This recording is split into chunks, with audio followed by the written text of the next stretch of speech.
Maranata, desbravadores, tudo bem com vocês? Bom dia. Hoje vamos fazer uma viagem para a cidade de Antioquia, encontrar a pedra que fala no episódio 7. E como vocês sempre veem, eu vou passar um videozinho para vocês de alguns minutinhos, tá?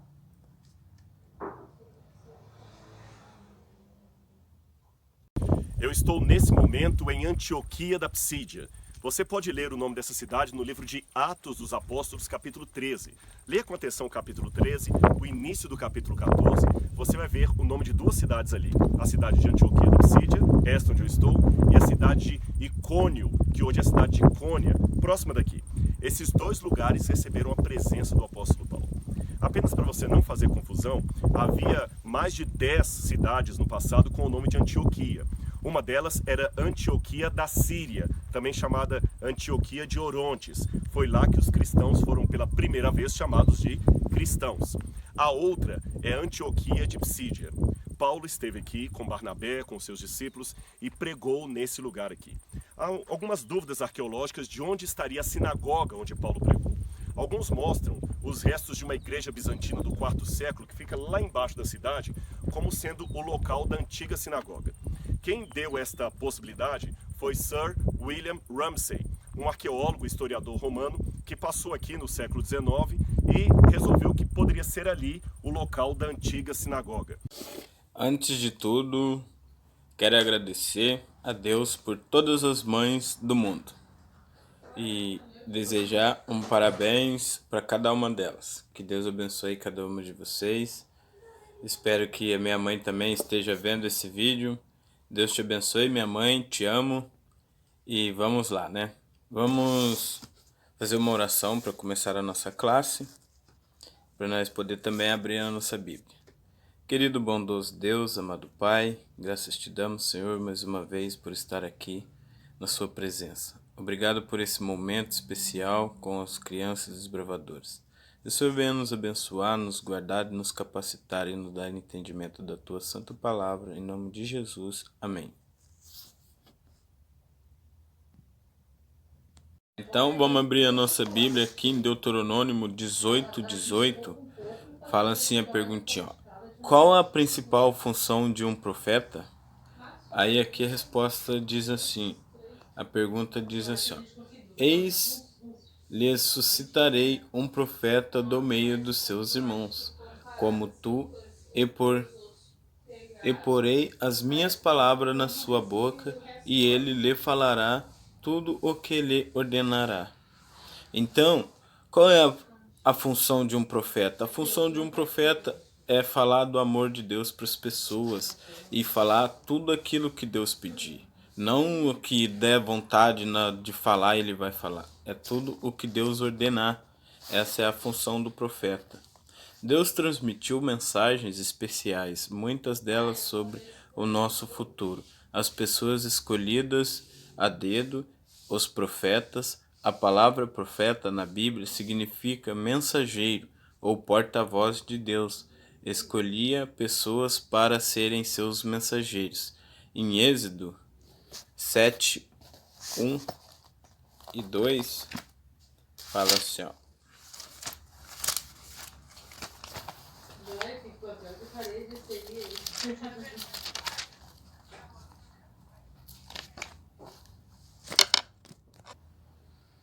Êxodo 7, capítulo 1 e 2 fala assim. Êxodo, capítulo 7, versículo 1 e 2 fala assim. Então disse o Senhor a Moisés, eis que tenho posto por Deus sobre Faraó, eis que tenho posto por Deus sobre Faraó, e Arão, teu irmão, será o teu profeta. Tu falarás tudo o que eu te mandar, e Arão teu irmão falarás a Faraó, que deixe ir os filhos de Israel da tua terra.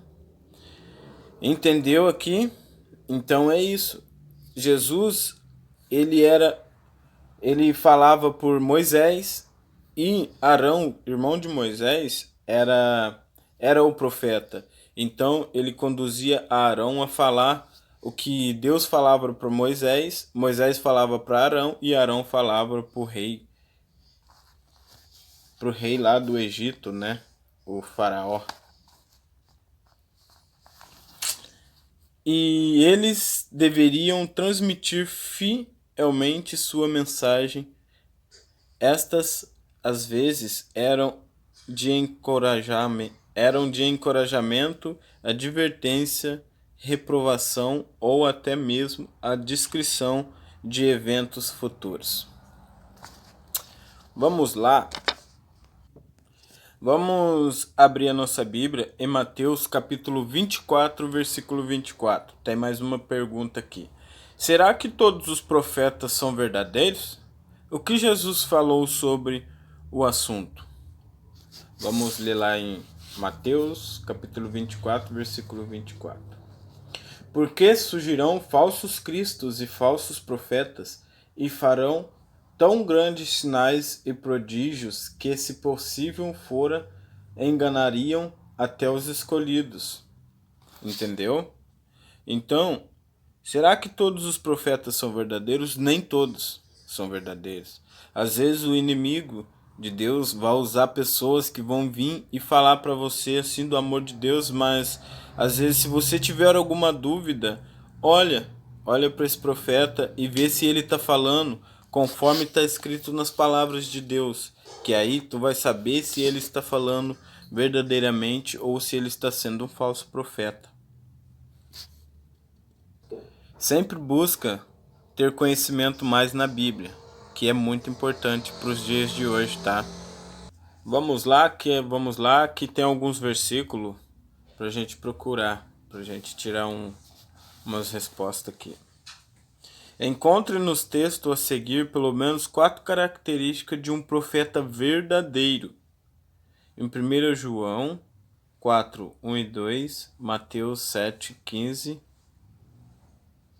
23, Deuteronômio 18, capítulo 21, 22, capítulo 21, versículo 22, Isaías, capítulo 8, versículo 19 e 20, e Daniel 10, capítulo 10, versículo 7 até o 10.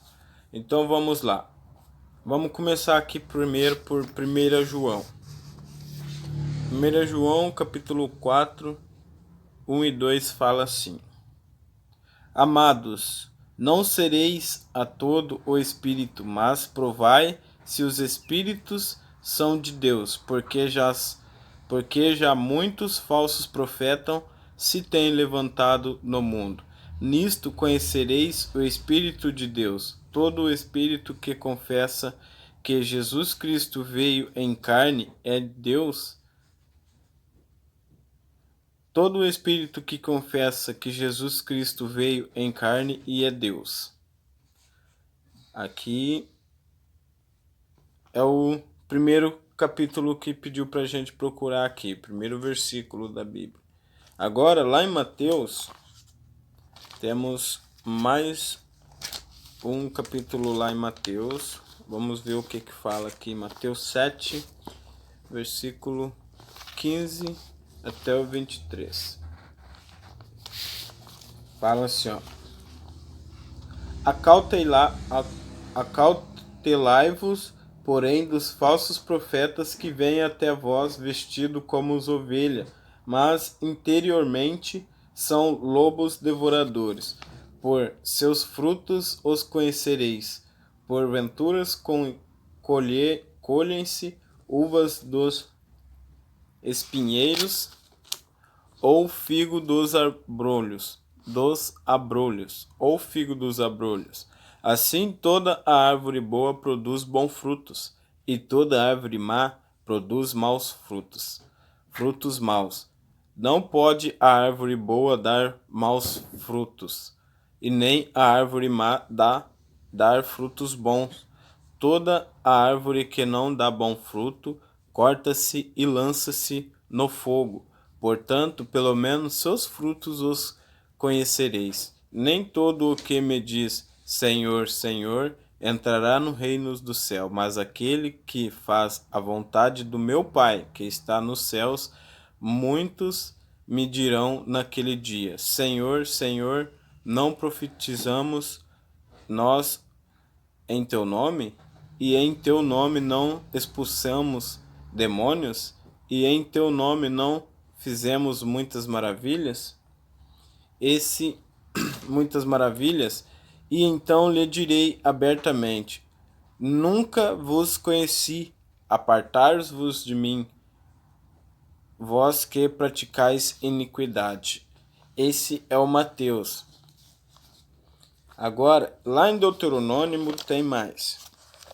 Deuteronômio, capítulo 18, versículo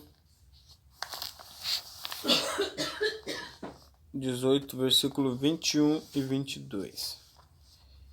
E se disseres o teu coração, como conheceremos a tua palavra que o Senhor não falou?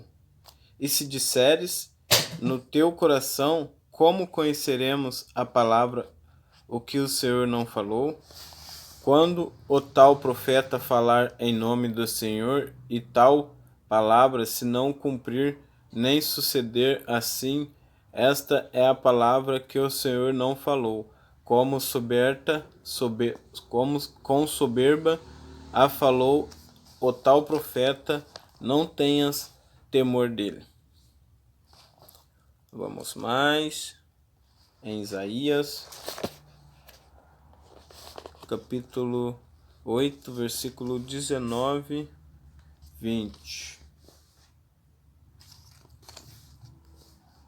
Quando vos disserem, consultai os que têm espírito familiares e os adivinhos que chureiam, que é isso? Palavra difícil. Chureiam e murmuraram entre dentes. Não recorrerá um povo ao seu Deus? A favor dos vivos interrogar-se-ão aos mortos? A lei e o testemunho, se eles não falarem segundo esta palavra, nunca verão a alva. Vamos aqui. Só tem mais um aqui, lá em Daniel. Daniel, capítulo 10, versículo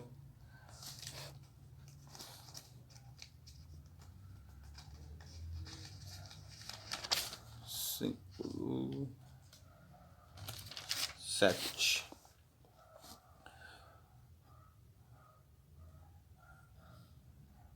E só eu, Daniel, vi aquela visão. Os homens que estavam comigo não as viram. Não obstante, caiu sobre eles um grande temor, e fugiu escondendo-se. Fiquei, pois, eu só, e vi esta grande visão, e não ficou força em mim, e transmudou-se em mim minha formosura em desmaio, e não retive força alguma. Contudo, ouvi a voz das suas palavras, e ouvindo a voz das suas palavras, eu caí com o meu rosto em terra, profundamente adormecido. E eis que uma mão me tocou e fez-me fez que me movesse sobre os meus joelhos e sobre as palmas das minhas mãos. Entenderam aqui? Eu li todos os versículos aqui da Bíblia. E aqui pede para a gente encontrar pelo menos 4 características de um profeta verdadeiro. Um dos profetas verdadeiros são aqueles que falam da vontade de Deus, que falam da salvação, que fala de que Deus vai voltar, que Deus é amor, e que fala diretamente da Bíblia.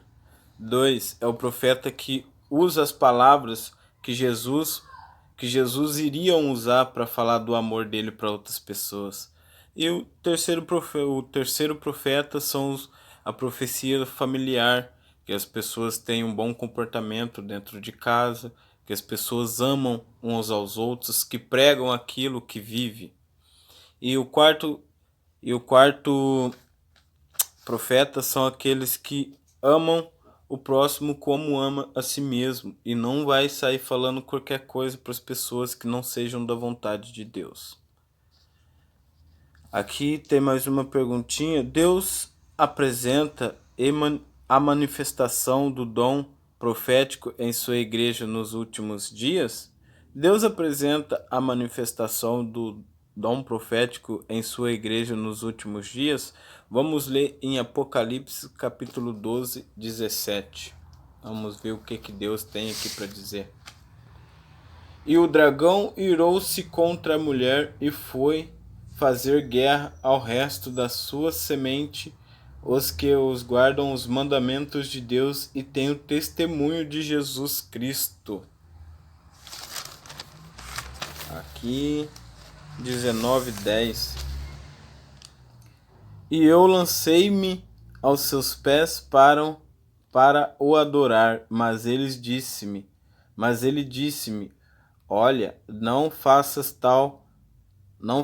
tal, sou teu conservo e de teus irmãos que têm o testemunho de Jesus.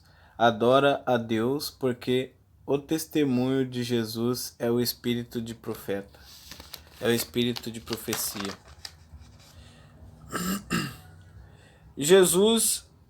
Deus apresenta a manifestação de dom profético em sua igreja nos últimos dias. Vamos lá então. Então aqui fala, Deus apresenta a manifestação de dom profético em sua igreja nos últimos dias? Sim, eu falo que sim, porque temos na nossa igreja nossa irmã Ellen White, e Deus usou ela muito para ela escrever esses livros, e tudo que ela escreveu hoje em dia é os acontecimentos, é as coisas que estão acontecendo agora. Então eu acredito que sim, Deus usa algumas pessoas para profetizar dessa maneira, através de falar da volta dele, de falar do amor dele. A Bíblia diz que a igreja remanescente de Deus guarda os mandamentos de Deus e possui o testemunho de Jesus. Em Apocalipse 19:10, o apóstolo João menciona que o testemunho de Jesus é o espírito de profecia, ou seja, haveria uma manifestação do dom de profecia nos últimos dias.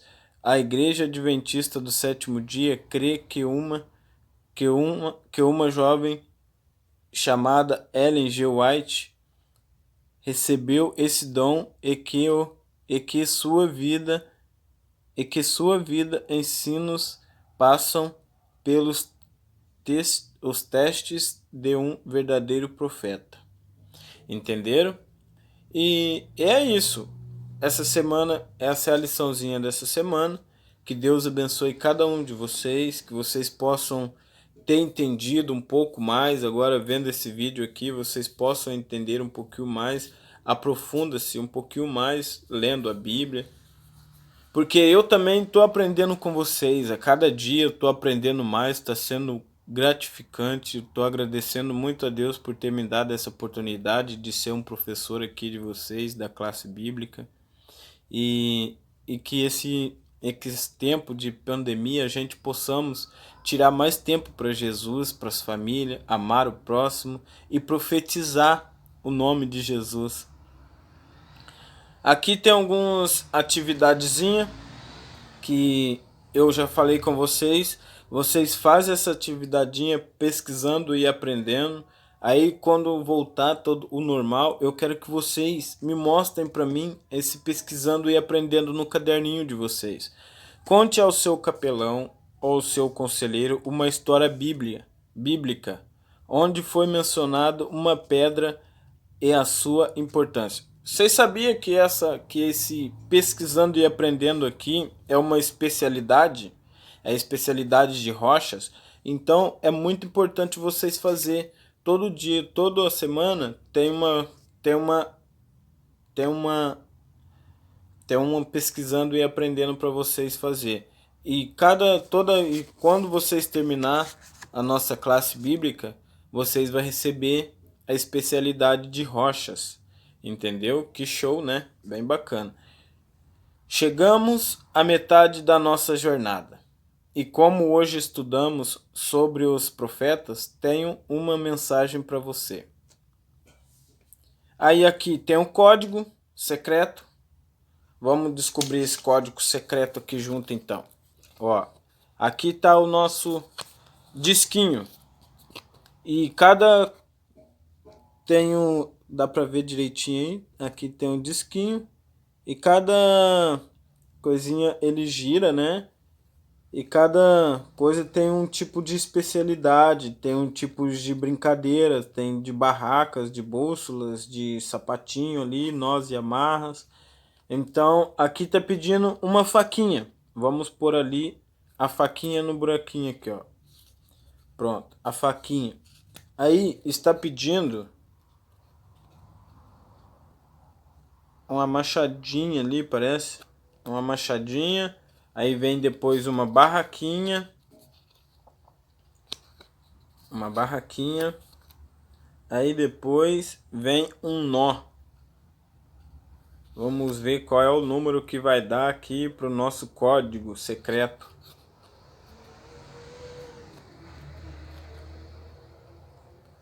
Aquele que tem aí o caderninho pode colocar o código secreto. O número do código secreto dessa semana é o número 28, ó. Entenderam? É meio difícil eu explicar para vocês aqui agora. Quando chegar aí também eu vou explicar bem direitinho para vocês. Olha aí, ó. É o número 28, o nosso código secreto. Vocês marcam aí e que Deus abençoe vocês essa semana e que esse dia com as mães vocês possam se divertir bastante, poder tirar todo o tempo possível junto com as mães de vocês. Deus abençoe cada um.